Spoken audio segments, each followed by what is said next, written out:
Hello everyone, it's me, Uncle John. I am going to read S6 6036 Arthur and the Big Blowup. Chapter 6. That evening, Arthur and his father played chess in the living room. I think I'll put my knight here, said Mr. Reed. He's always looking for a little adventure. Arthur didn't stop to think. He just pushed the pawn forward. Are you sure you want to do that? His father asked. I'm threatening to take your rook. Arthur took a good look at the board. Oh, he said, you're right. He considered the different move. Knight of rooks, said D.W., who was watching from the side. Chess would be much better with a few flashing lights and some sound effects. Her father smiled. The game has survived more than 1,000 years. Without them, D.W., I'm not sure you will be able to get flashing lights and sound effects to catch on.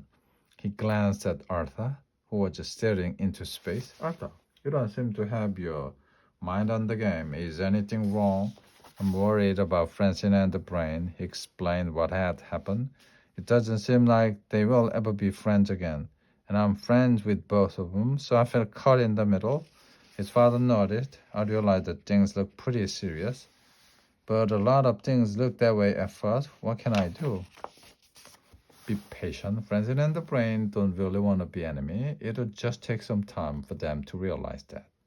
But that's the problem. We don't have much time. The playoffs are next week. Never mind all that, said D.W. We have something really important to work on. Arthur looked puzzled. What do you mean? He asked. Don't tell me you've forgotten. You promised to help me write a letter to Santa. In May? Santa might not even be around in May. He could be on vacation. Then my letter will be waiting for him when he gets back. Think about it, Arthur.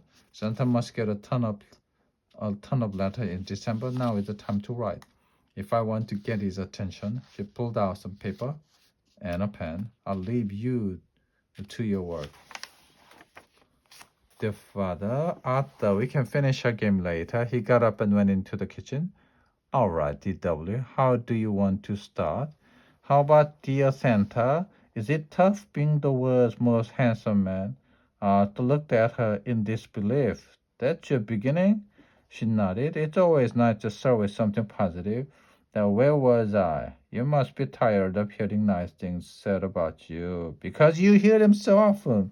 So I just skip over that part. I know your time is valuable. Arthur rolled his eyes, but then he just started to write. He started to doodle. Now, Santa, D.W. continued. There were just a few little problems with the presents you brought last year. Arthur checked his watch. He could see it was going to be a long night. Chapter 7. The next soccer game was 2 days later. Arthur and Buster had tried to use that time to get Francine and the back on speaking terms. However, they had made no progress. Come on, you guys, Arthur said to Francine and the brain. The game is going to start in a few minutes. If we don't win a game soon, we won't make the playoffs. The two former friends folded their arms and stared in opposite direction. I don't think you're listening, Buster put in. Arthur said, we won't make the playoffs. To make the point clearer, Buster grabbed his throat with both hands and stuck his tongue out the side of his mouth. He staggered around, fell to the ground with a loud groan. Francine and the brain walked away without saying a word. I think that convinced them, said Buster. I hope so, said Arthur. I certainly wouldn't want to see it again, but their hopes were dashed during the game itself. Once, Francine and the brain fought over the ball, and an opposing player stole it away. Another time, Francine refused to pass to the brain and chipped to Buster. Before Buster could do anything, two players rushed by him, spinning him around so fast they left his ears twisted. The brain came running up. Why didn't you pass to me? I was so open. Francine turned to Sue Ellen. I think the wind is picking up. I certainly feel a big blast of hot air. But the brain got back at her later. When Francine was wide open at the net, instead of passing to her, he passed to Arthur. Here we go again, said Arthur as the other team surrounded him. After the game, Arthur and Buster retreated to the treehouse. Arthur lay on the floor while Buster tried to untwist his ears. I'm getting killed out there, said Arthur, staring at the ceiling. I'm not sure I'll survive another game. Wow, said Buster, finally getting his ears separated. We only have one game and one chance left. Ouch, ouch. We have to win it. But that game is against Mighty Mountain, said Arthur, the strongest team in the league. He looked at Buster. We are doomed, they said together. Who is doomed, said GW, appearing at the top of the ladder. We are. I'm not going to leave throughout next game. Really? DW looked concerned. That's terrible. I wish I had a sister who cared about me the way DW cared about you, said Buster. Oh, it's not that, DW explained. I just want to make sure we get my letter to Santa finished. Arthur groaned. DW, why don't you just call Santa? For one thing, I don't have his phone number. For another, a letter is better because I can get my thoughts organized on paper and say everything right. Oh, on paper? Arthur murmured. He smiled and turned to Buster. That's it. They huddled together as Arthur explained what he was thinking. Hey, I'm still here. Remember me, the little girl whose heart baby broken at Christmas? Hey, but the boys were too busy to notice her. Chapter 8. Inside the library, the brain sat at a table surrounded by books. Arthur was sitting with him. Say it again, said the brain. I want you to write Francine a letter. The brain laughed. That's what I thought you said. He shook his head. And just why would I do that? Look, said Arthur, it's pretty clear these days that when you two are near each other, you get on each other's nerves. But I know that deep down you like to patch up the friendship. Said the brain. Come on, brain. When people get upset, they say things they don't mean. And then one thing leads to another, so that's what makes a letter so perfect. You can write everything calmly and clearly and without interruption. True, the brain admitted, and letter writing has a long and proud literary history. Exactly, said Arthur. This way, you can tell Francine how you really feel. That'd be satisfying, the brain said. Arthur handed him a pencil and paper. Go to it, he said. Meanwhile, Buster was having a similar conversation at Francine's house. Sounds like a big waste of time to me, said Francine. No. You are looking at it all wrong. I am? Absolutely, this is a chance to impress the brain. With your logic, you great insight. Insight, huh? I like the sound of that. Besides, Buster said it. He won't get a chance to interrupt. Give me that paper. That's the spirit, said Buster. Share your thoughts. Don't worry, said Francis. I won't leave anything out. A little later, Buster met Arthur in the treehouse. I've got Francine's letter. He handed it to Arthur. And I've got the brains, said Arthur. He unfolded both letters and started to read Francine's aloud. Dear brain, Buster has convinced me to share my thoughts with you. In case you were wondering, I still want to be friends. That's a good start, said Buster. Arthur continued reading now. Everyone knows you are very smart, that you think long and hard before you do stuff. However, that only makes it harder to explain why you've been so the pig-headed lately. It is someone who is good with words. You might prefer stubborn, but I truly think pig-headed suits you. Uh-oh.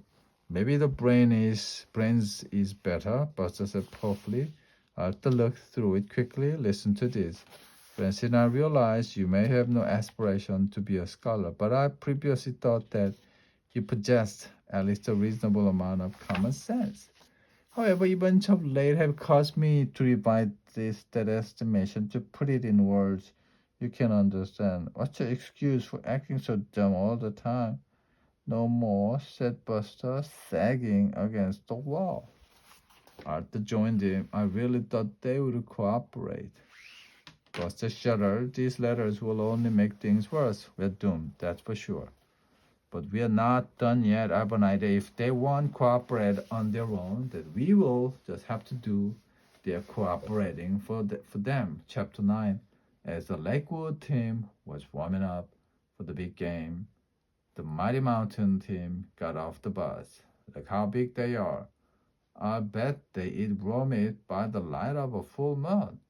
Francie was stretching out her legs as Buster handed her a letter. What is this? She asked. It's a letter from the brain. You wrote him one. Remember? He wrote you back. Buster watched Francine as she began reading.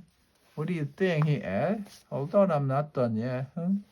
So Buster looked at her closely. Well, I accept his apology. I mean, it's hard not to. When someone calls you a blaze of glory and the shooting star of the team, that does sound nice, Buster agreed. It probably took him a very long time to think of something like that. You think? Knowing the brain, he might have just dashed off.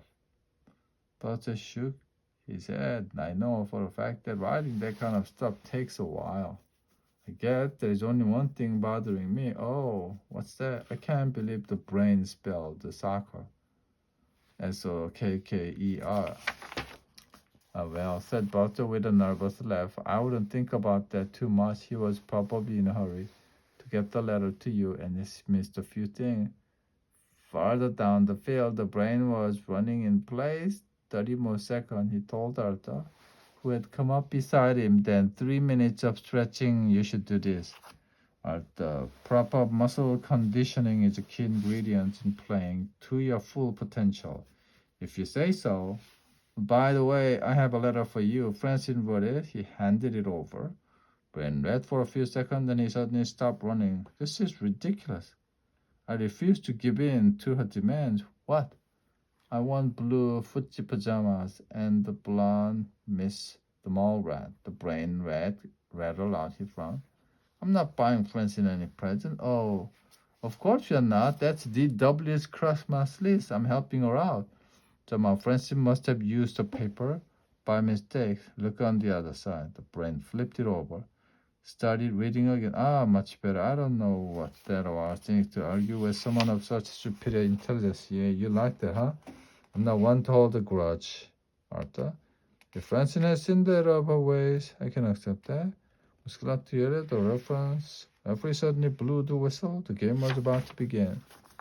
As the player took the position, the brain and Francine shook hands. After that, there was no stopping them. The brain made the long downfield pass to Francine, who kicked in for the goal. A few minutes later, the Francine faked away pass to opponents. She crossed the ball toward the brain, who headed into the net. Mighty Mountain team never had a chance. After the final whistle blew, the Lakewood team lifted Francine and the brain onto their shoulder. Hooray for Francine! Hooray for the brain! For playoffs, here we come. You know, Francine, said the brain, your letter was right. Just because I have superior intelligence doesn't mean we can't be friends. Yeah, well, I didn't write that. So what else was in the letter? The brain told her. What about what you wrote? Said Francine. She rattled off a few compliments. I wrote no such thing, he insisted. Then who? They looked around. Art, they shouted together. Once the team which put them down, they ran after him. Art, we know you and Buster wrote those letters. See, there was no use in denying it. Sorry, it was the only thing we could think of. But now that you've been friends for the game, can't you wait until after the playoffs to be mad at each other again? We are not mad at each other anymore, the brain informed him. Arthur looked relieved. We are mad at you. Oh, walked off together. Then Arthur always thinks he knows what's best, said Francine. Whether the Batinsky, she laughed. The brain nodded. However, he is a Batinsky who means well. Francine considered this true. No arguments there. Then they both smiled. The end.